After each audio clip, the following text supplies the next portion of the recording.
Lord Wavell said in 1946, I think, we no longer have the confidence or the prestige. We no longer have the prestige and the confidence in ourselves to govern an empire.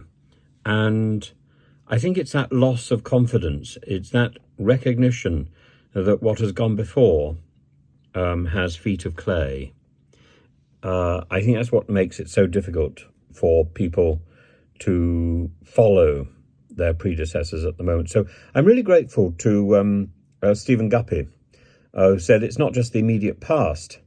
He says, he's talking about the 1970s, the behaviour of most people in office, in high cabinet or the top job, have been left unsuitable and untenable.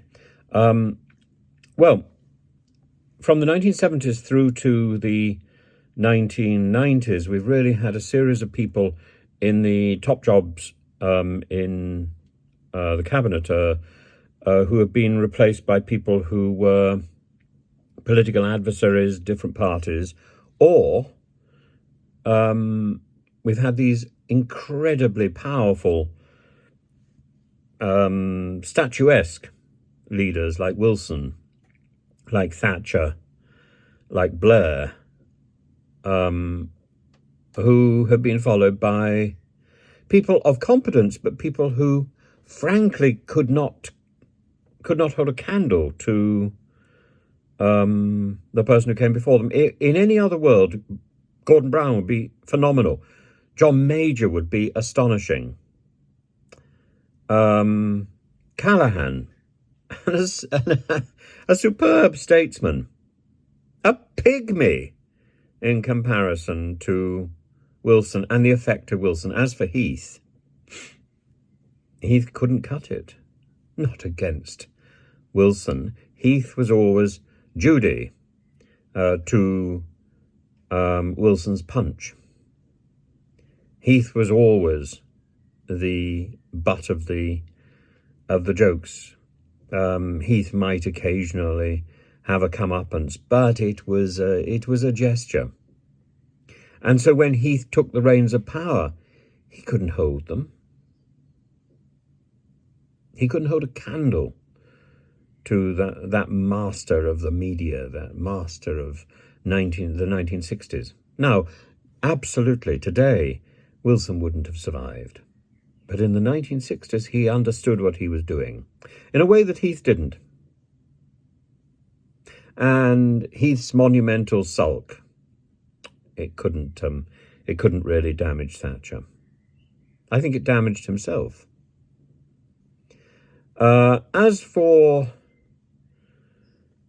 Cameron, well, Cameron showed enormous potential. He was damaged by the second version of Cameron out of the coalition. He was damaged by unrestrained power and by hubris, summed up so beautifully by his discourtesy to the Queen. I think the only person who comes off well, really, in this history is Clegg, who knew when it was time to get out. But he himself, presided over the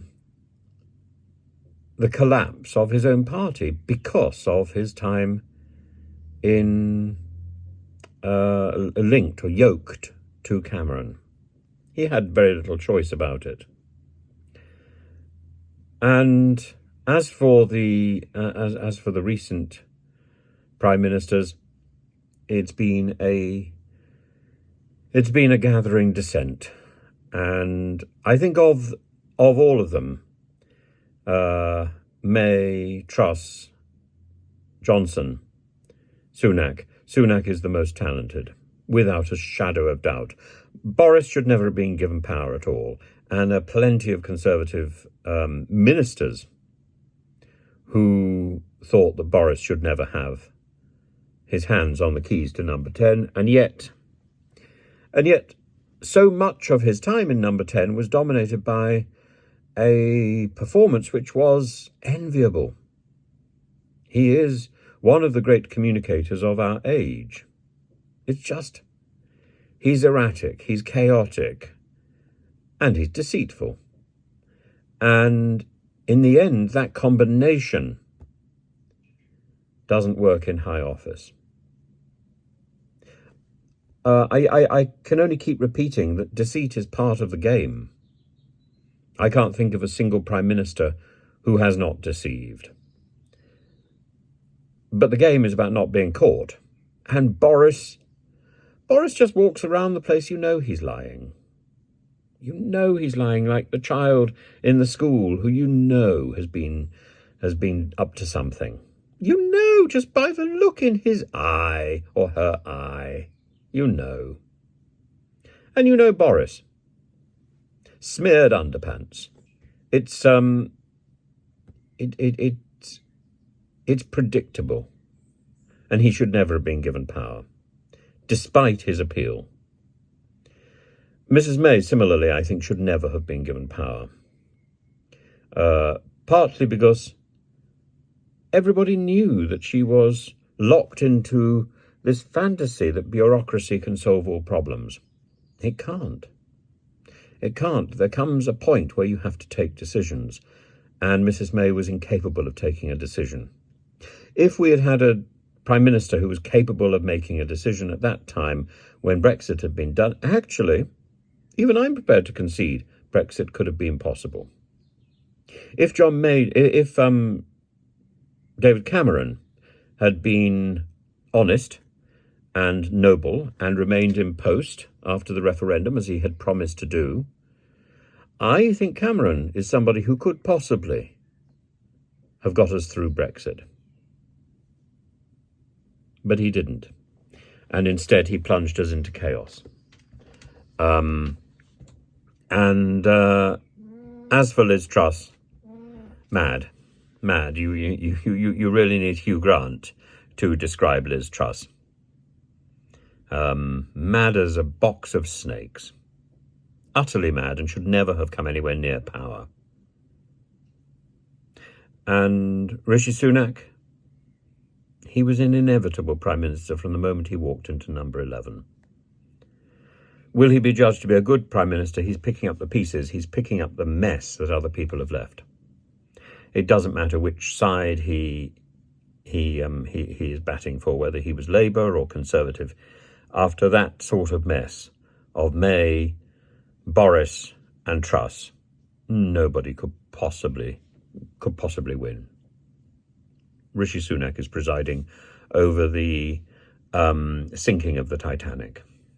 But Stephen, thank you very much. Who on earth can I vote for, you say at the end, who will do the right thing for the country and not for themselves? There is nobody, Tim, and that is the most frightening thing of all. It's true. It's true. Politicians, by the nature of their office and by the nature of the way that they seek election, are self-obsessed. But there are some self-obsessed people who are focused on a vision of the country and who are locked into service to the country. I think for all people railed against Mrs. Thatcher, she was one of them. I think Callaghan was another. I think Tony Benn was another. And I think these people would never have done anything to genuinely damage the country itself. I think Thatcher damaged the country by accident rather than intention, because I think she was overwhelmed by the excitement of a new vision.